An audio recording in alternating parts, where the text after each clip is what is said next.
Me fala de onde você é, como é que você chegou em Brasília. Eu sou engenheiro formado na Universidade Federal da Paraíba. E eu vim para Brasília em 99 ensinar numa faculdade chamada Faculdade Michelangelo. Eu nunca atuei como engenheiro.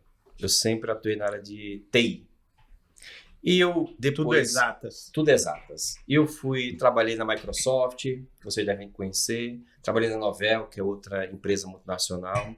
Até que eu cheguei em 2002 na Brasil Telecom, que era então a maior empresa de telecom, uma das maiores do Brasil, né? Junto com a Oi.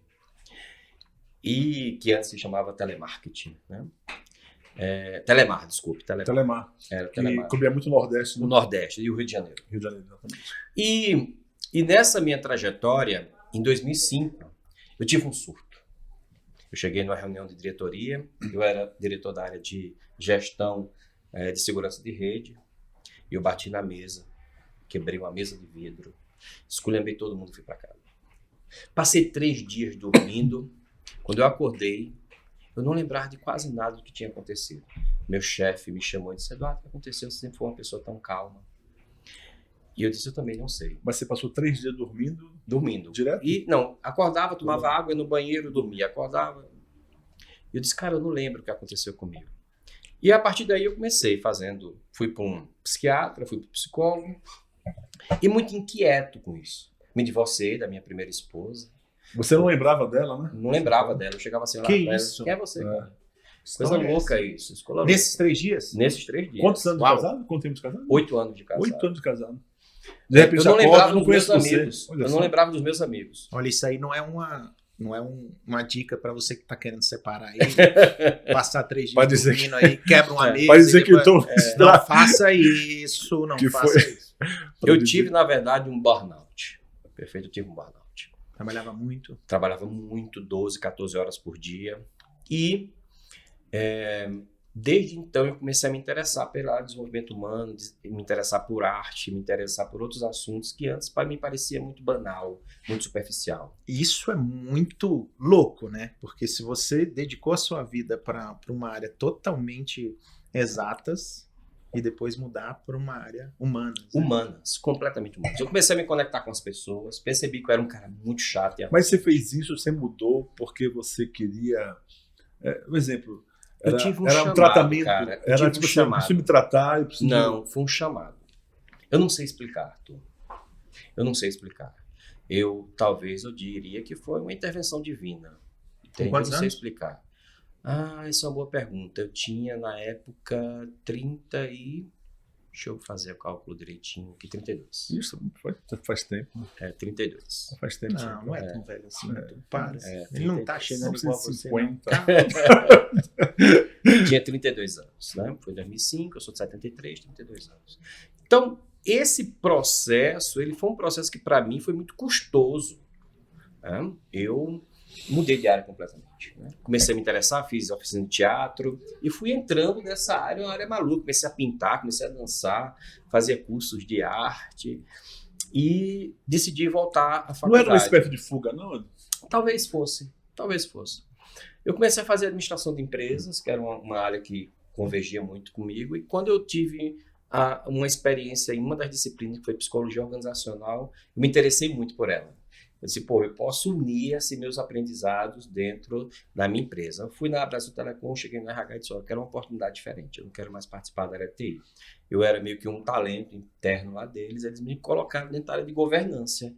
Eu continuei dando suporte à minha área de segurança, mas comecei a fazer a área de governança. Eu comecei a atuar nessa área, que é uma área completamente nova. Foi aí que eu me interessei pelo empreendedorismo.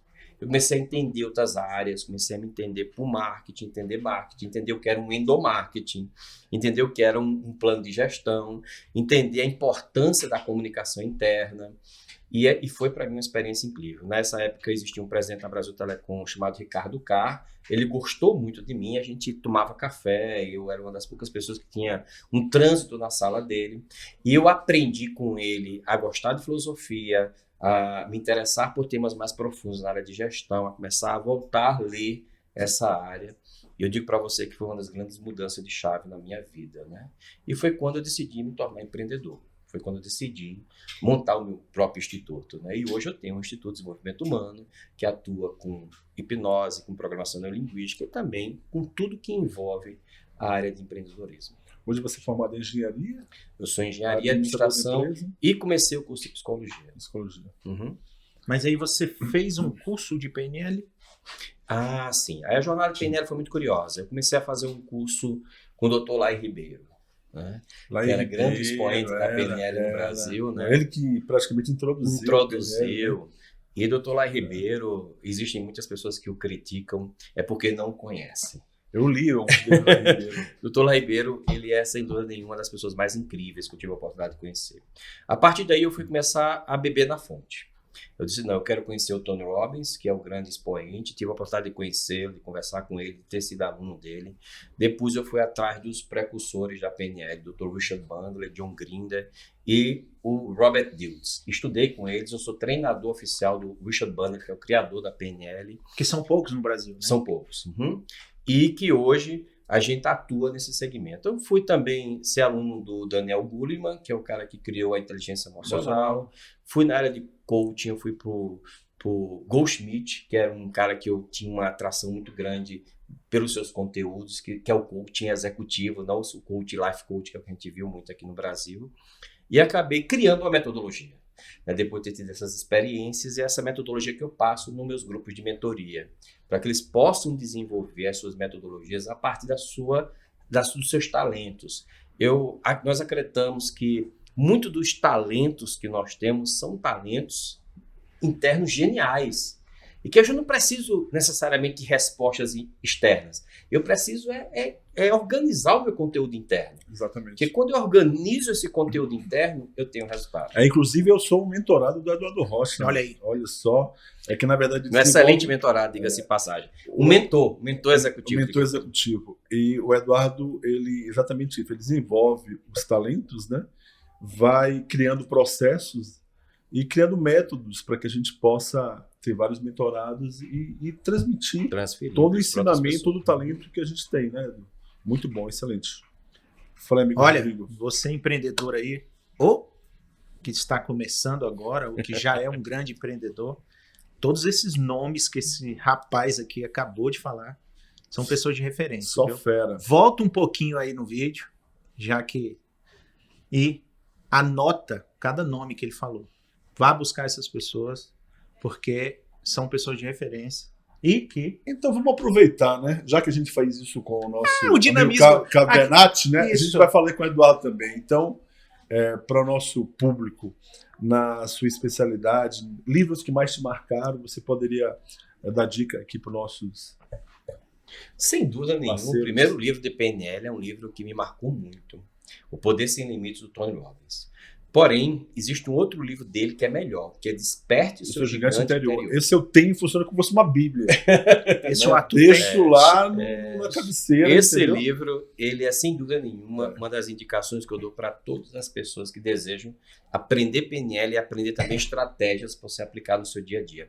É um livro gostoso de ser lido, é um livro que conta uma história, né?